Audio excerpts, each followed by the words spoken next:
Annie Oakley, 1860 to 1926.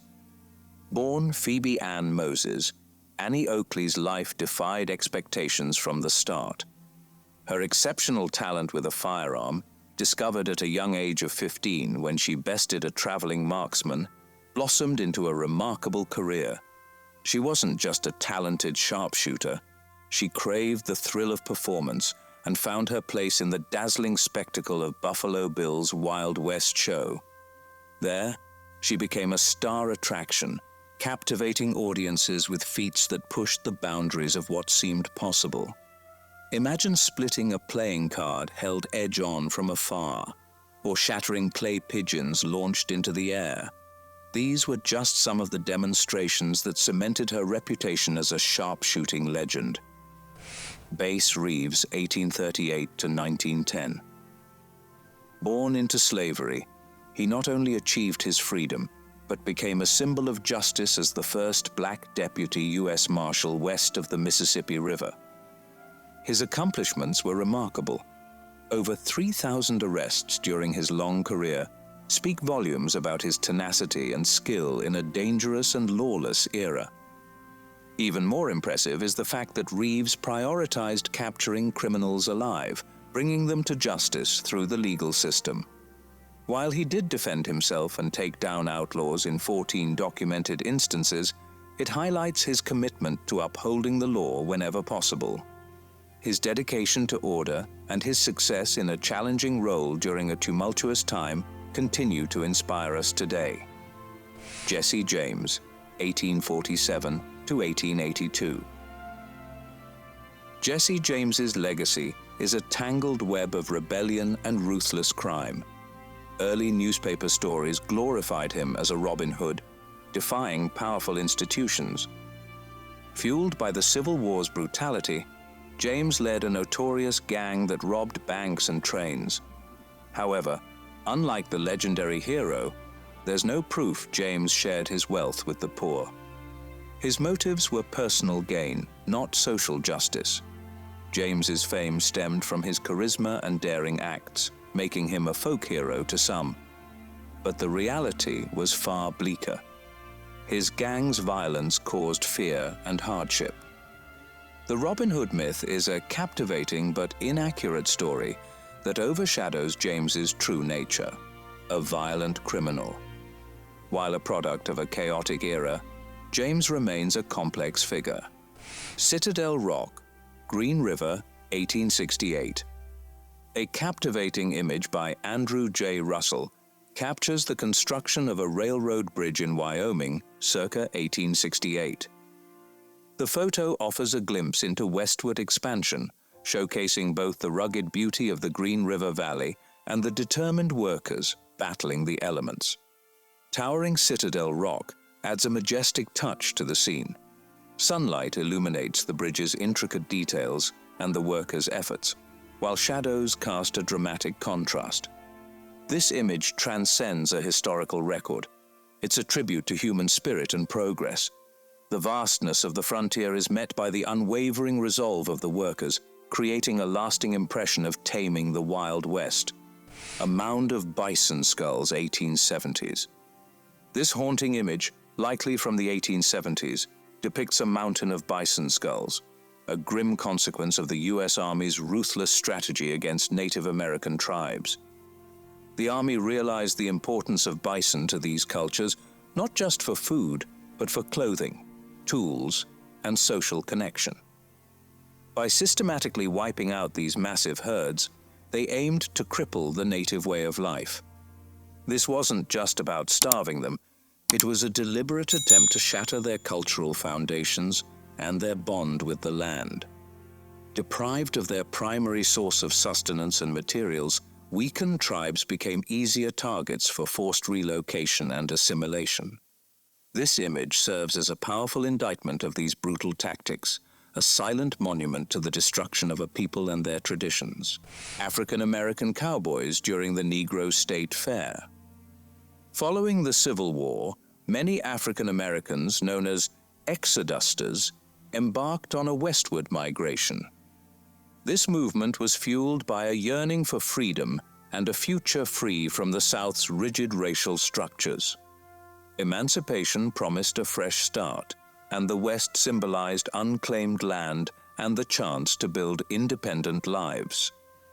The oppressive sharecropping system in the South offered little hope, while the Homestead Act in the West beckoned with the possibility of land ownership. However, the West wasn't a paradise. Prejudice, violence, and competition for resources persisted. Despite these hardships, the Exodusters movement marked a crucial step towards self-determination for African Americans. They built communities that celebrated their heritage and resilience, their story a testament to courage and the ongoing pursuit of racial equality.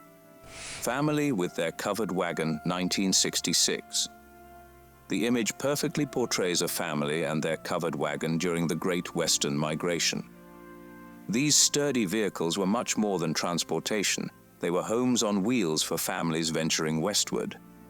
A wooden wagon with a white canvas top billowing in the wind, carefully packed with essential supplies underneath and perhaps on the exterior. The family, clad in practical clothing, embodies the spirit of the era, determined, hopeful, and maybe a touch apprehensive about the unknown path ahead. These covered wagons weren't just vehicles, they were lifelines. They provided shelter, a space to gather, and a means to carry on during this challenging yet hopeful trek westward. This image serves as a window into a significant period of American history, a time marked by hardship and the pursuit of a brighter future. Geronimo, the legendary Apache leader, 1829 to 1909. Geronimo was a force to be reckoned with for both the US and Mexican armies. For decades, he fiercely defended his people's land along the border during the 1800s. Despite multiple captures, his 1886 surrender marked the end of his resistance and his imprisonment as a US prisoner of war. This 1887 photograph portrays a scene brimming with complexity. Geronimo, once a symbol of rebellion, now appears subdued, even a curiosity. The caption sheds light on the hidden aspects of this image. These public appearances served a twofold purpose. The US used them as propaganda, showcasing their triumph over a powerful adversary. For Geronimo, they were a way to earn a living, a means of financial support after being confined to an Arizona reservation. Geronimo's legacy is multifaceted. Butch Cassidy, 1894. Butch Cassidy, the Wild West outlaw, whose real name was William Sundance Kid, was a master of eluding capture. While his crimes as the leader of the Wild Bunch gang are famous, a definitive mugshot of him has never been confirmed. There's a widely accepted photo, believed to be Butch Cassidy, taken during his 1894 stint in Wyoming Territorial Prison. Though not officially confirmed as a mugshot, it offers a potential look at him during that time. The picture shows a man with a strong jawline, dark hair, and a scar possibly matching historical descriptions. Iron White Man, a Sioux Indian. Iron White Man, a Sioux Native American, was a performer in Buffalo Bill's Wild West show. This popular Wild West spectacle offered romanticized portrayals of the era, but Iron White Man's participation is a reminder of Native American involvement in these shows. His image, captured by photographer Gertrude Kaiserbier, offered a more dignified perspective on Native Americans compared to the stereotypical portrayals on stage. While details about Iron White Man's life are scarce, his image holds significance. It highlights the participation of Native Americans in Wild West shows, even if the shows themselves presented a dramatized version of history. This glimpse into the past raises questions about the accuracy of these portrayals and the role they played in showcasing Native American culture, albeit under controlled circumstances. Henry McCarty, 1859 to 1881. Henry McCarty, better known as Billy the Kid or William H. Bonney, was a notorious Wild West outlaw. Orphaned young, he drifted around the West, eventually adopting aliases and falling into petty crime. Billy the Kid's reputation soared during the Lincoln County War, a vicious feud between ranchers and businessmen in New Mexico. While details are debated, he was accused of participating in several killings during this conflict. His life of outlawry came to a violent end in 1881 when Sheriff Pat Garrett shot him down at the young age of 21. Despite his short and bloody career, Billy the Kid transcended reality to become a folk hero. Often romanticized as a rebel fighting injustice, his true story is likely more complex and brutal. Regardless, his enduring legacy continues to inspire works of fiction and solidify his place as a Wild West legend. Belle Starr, 1848 to 1889. This image captures Belle Starr's 1886 arrest by Deputy U.S. Marshal Charles Barnhill. Belle Starr was a Wild West enigma, blurring the lines between outlaw and folk legend. Born Myra Maybelle Shirley, she married into outlaw circles and was suspected of crimes like horse thievery and aiding outlaws. While direct evidence is often unclear, her connections to the James Younger gang fueled her reputation. The National Police Gazette, known for sensationalizing crime, played a major role in shaping Belle Starr's image. They dubbed her the Bandit Queen, crafting a glamorous outlaw persona that boosted her notoriety. Her life and death remained shrouded in mystery. Despite acquittals on most charges, she continued to be linked to crime, and her unsolved murder in 1889 only added to the legend. Laura Bullion. Laura Bullion, a Wild West outlaw with Butch Cassidy's gang, was captured by the Pinkertons in 1893, likely around the age of 17. The Pinkerton mugshot from that era reflects this early point in her criminal career. Her participation in the Great Northern Train robbery in 1901 solidified her outlaw status and landed her a 5-year prison sentence. After release, Bullion attempted an honest life in Memphis, but struggled financially. By 1961, she passed away in poverty, leaving behind a life story marked by both notoriety and a failed attempt at redemption. Calamity Jane. Calamity Jane, born Martha Jane Canary, was a Wild West paradox. Known for her generosity and compassion, she readily helped the sick and protected travelers. But this kind-heartedness was matched by a fierce independence and a taste for adventure. A skilled sharpshooter and brawler, she wasn't afraid to get into trouble. Her contrasting personality traits, nurturing and fearless, created a larger-than-life persona. The mystery surrounding her relationship with Wild Bill Hickok only adds to her intrigue. Whether married or not, their Wild West personas became forever linked. Calamity Jane defied expectations, becoming a symbol of the Wild West's remarkable characters. She stands as a testament to a bygone era where kindness and resilience coexisted on the frontier, leaving a lasting mark on American history. Judge Roy Bean. Judge Roy Bean, known as the Law West of the Pecos, was a colorful figure in the Wild West. Movies and stories portray him as a ruthless hanging judge, but reality is less dramatic. Bean likely never actually hanged anyone and held court in his saloon with a bathtub judge's bench. His rulings were more eccentric than cruel, and he even showed leniency at times.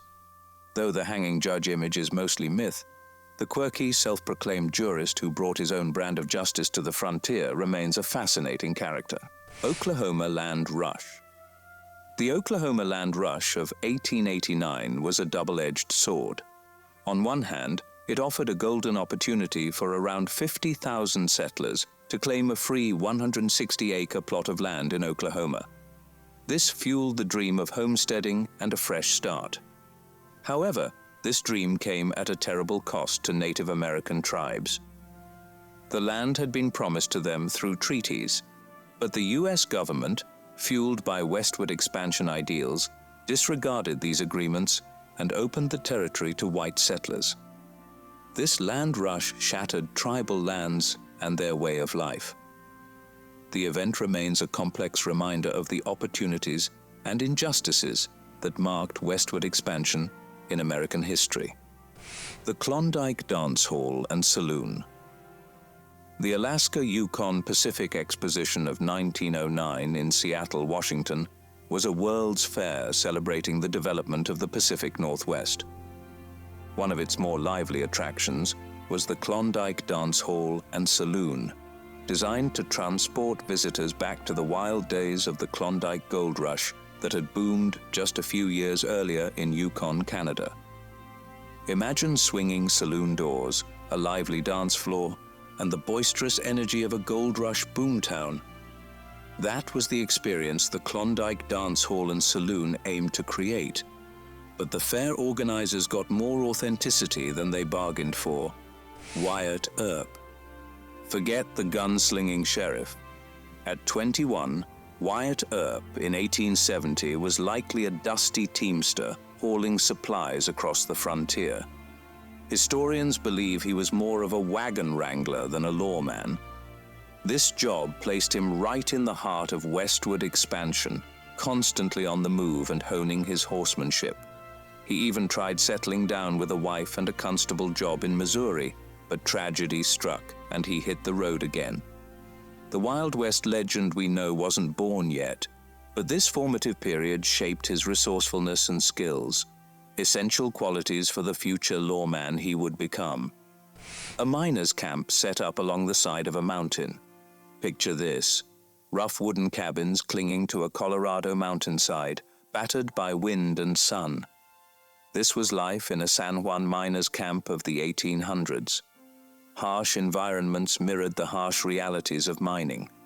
Miners chipped away at rock with basic tools, risking cave-ins and explosions for a shot at silver and gold.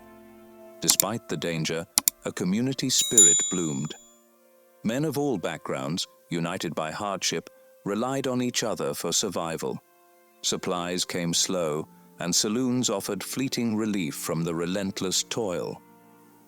Today, these ghost towns stand silent, preserving the memory of those who dared to chase riches in the rugged San Juans. Bull Chief of the Apsaroke. Bull Chief, a Crow warrior born around 1825, embodied the struggles of his people during a period of immense change. While some accounts depict him as a fierce leader of raiding parties against white settlements, others suggest a more measured role. Regardless, Bull Chief undoubtedly participated in efforts to defend his tribe's land and way of life as westward expansion encroached upon Crow territory in the 1870s. By the time photographer Edward S. Curtis met Bull Chief in 1908, the Crow tribe had been forced onto a reservation. The photograph Curtis captured portrays a weathered elder, his face etched with the experiences of a bygone era. The traditional buffalo headdress adorning Bull Chief serves as a powerful symbol of his heritage and the enduring spirit of the Crow people despite their forced relocation.